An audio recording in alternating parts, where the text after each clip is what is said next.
안녕하십니까. 알파스트리트 바턴스입니다. 2025년 5월 9일 금요일 마감 시장 보겠습니다. 코스피 지수가 0.09% 빠져서 2577로 마감을 했습니다.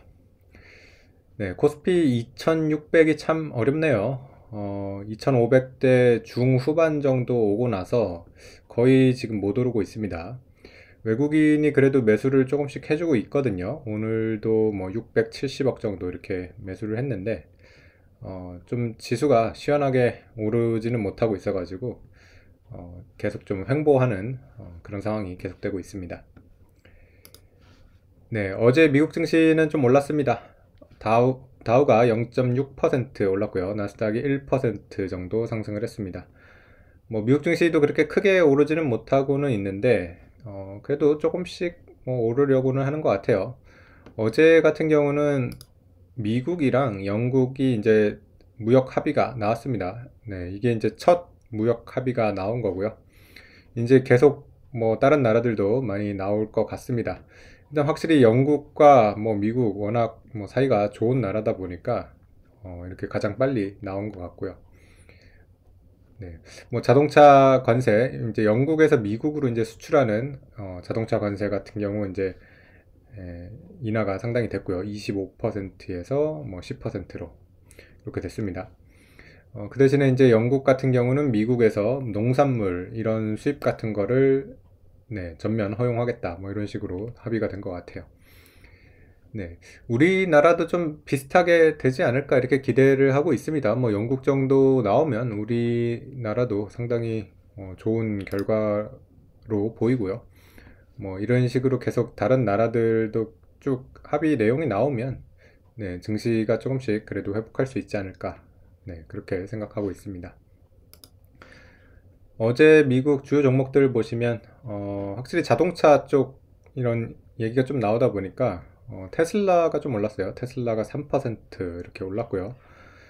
네, 그리고 팔란티어가 저번에 이제 그 실적 발표 이후에 급락을 했었는데, 와, 역시 강한 종목이다 보니까 회복도 빠릅니다. 어제 거의 8% 이렇게 오르면서 저번에 실적 발표로 빠졌던 거를 상당 부분 이렇게 회복을 했습니다. 네, 다른 빅테크 종목들 보시면 마이크로소프트, 아마존, 구글이 1%대 이렇게 상승을 했고요. 네, 다른 회사들도 뭐 빠지진 않았습니다. 반도체 같은 경우도요. 브로드컴이 요즘 좀 좋은 것 같습니다. 브로드컴 어제도 1.4% 이렇게 올랐고요. 그리고 마이크론이 3% 이렇게 상승을 했습니다.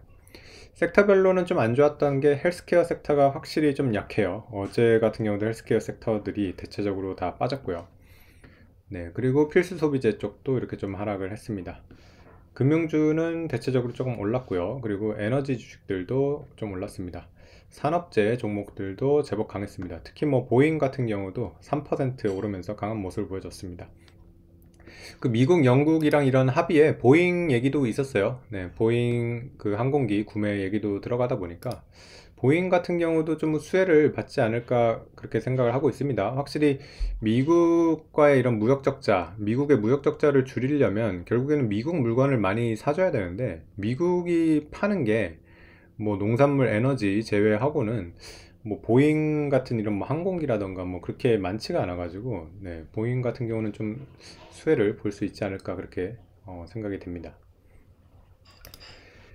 네, 우리 시장 같은 경우는 뭐 계속 좀 못 오르고 있어가지고 좀 많이 아쉽기는 한데 그래도 흐름 자체가 뭐 꺾인 건 아니에요. 지금 이렇게 쭉 반등을 해가지고 지금 가격적인 부담이 확실히 있긴 있습니다. 여기서 이제 더 위로 이렇게 올라가려면 뭔가 좀 강한 이런 호재가 나와야 되는데 아직은 우리나라가 좀 그런 게 부족하고요.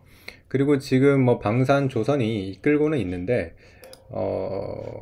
아직 뭐 우리나라의 반도체나 뭐 자동차만큼 지금 대표 산업은 아니고요. 그리고 또 실적이나 이런 것들이 좋아지는 거는 맞는데 밸류에이션도 지금 이제 좀 높아지고 있어가지고 여기서 더 오르기가 또 쉽지는 않아서 네, 좀 경계감도 있는 것 같습니다.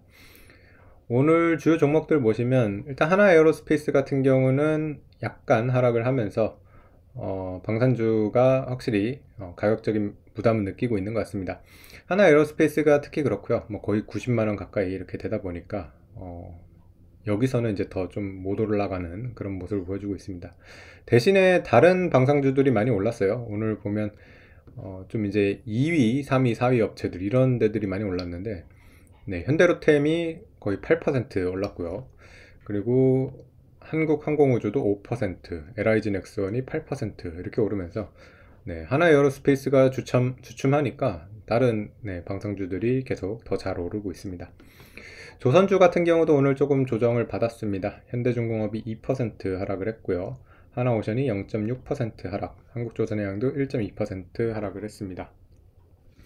네, 반도체 같은 경우는 거의 움직임이 없었습니다. 삼성전자가 0.4% 정도 상승을 했고요. 하이닉스는 0.1% 하락을 했습니다. 네, 현대차 그룹이 그래도 좀 좋았는데 현대차가 1.5% 올랐고요. 기아는 1.7% 이렇게 상승을 했습니다. 우리 같은 경우도 이 관세 협정에서 자동차 관세가 좀 많이 떨어지면, 네, 좀 자동차도 좀 수혜를 볼 수 있지 않을까 그런 기대가 좀 있습니다. 네, 오늘은 또 금융주가 좀 조정을 받았는데요. KB금융이 2.6% 하락을 했고요. 메리츠금융주주도 2.6%, 하나금융주주 1.4% 하락을 하면서 금융주가 그래도 최근에 좀 강했는데 네, 제법 조정이 나왔습니다. KB금융도 이렇게 쭉 반등을 하다가 이렇게 살짝 꺾이는 그런 모습인데, 뭐 금융주 같은 경우 그래도 밸류에이션 여전히 나쁘지 않거든요. 그리고 실적이 잘 나오면 또 잘 반영을 해서 올라갈 거기 때문에 금융주 같은 경우 1분기, 2분기 실적 어떻게 나오는지 좀 봐야 될 것 같습니다. 네, 그래서 뭐 우리 시장 같은 경우 좀 상승이 좀 둔화돼 가지고, 네, 좀 아쉽긴 한데, 그래도 외국인이 또 팔진 않아요. 보면 오늘도 약간 샀고요. 네, 그리고 또 환율도 그렇게 나쁘지는 않거든요. 지금 환율 움직임이 좀 심하긴 한데 오늘도 보면 1414원까지 이렇게 올라갔다가 다시 또 원화 강세가 나오면서 1396원 이렇게 가기도 했고요. 지금은 이제 1401원인데, 환율 같은 경우도 만약에 1300원대로 이렇게 다시 좀 내려가서 안정이 된다 그러면 주식시장 좀 올라올 수 있을 거로 이렇게 보입니다. 네, 그리고 우리 시장 같은 경우는 이제 정책적인 것들이 상당히 중요한데 계속해서 뭐 좀 나오고는 있습니다. 지금 특히 우리나라는 이제 상속세가 너무 비싸기 때문에 상속세 낮추려고 일부러 지금 주가를 이렇게 떨어뜨리는 경우도 많이 있는데, 이런 거에 대해서 조금 지금 방지법 이렇게 발의가 됐다고 합니다. 이제 상속세랑 PBR을 좀 연동을 시키겠다는 건데, 만약에 PBR이 너무 말도 안 되게 낮으면 이 시가로 하지 말고, 네, 다른 방식으로 이제 상속세를 매기겠다는 이런 지금 내용이 있는 것 같습니다. 그 대신에 이제 가산세율 20%가 없어지니까 상속세율 자체가 60%에서 50%로 떨어지는 그런 효과도 있습니다. 그래서 오히려 이제 PBR이 높은 밸류에이션을 잘 받고 있는 그런 기업들은 좀 상속세가 낮아질 수도 있고요. 네, 그리고 이거는 이제 좀 2주 전에 나왔던 건데, 배당소득 분리과세 이것도 상당히 중요하죠. 이런 것들도 지금 나오고 있는 거 봤을 때는 어쨌든 우리 시장도 주식시장을 좀 올리려고 하는 그런 의지는 강하거든요.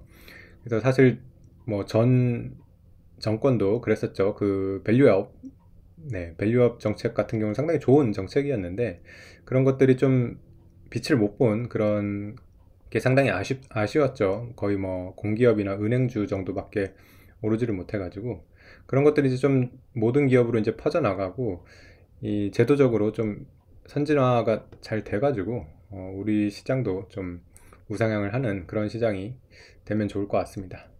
네, 오늘 시장은 여기까지 하겠습니다. 감사합니다.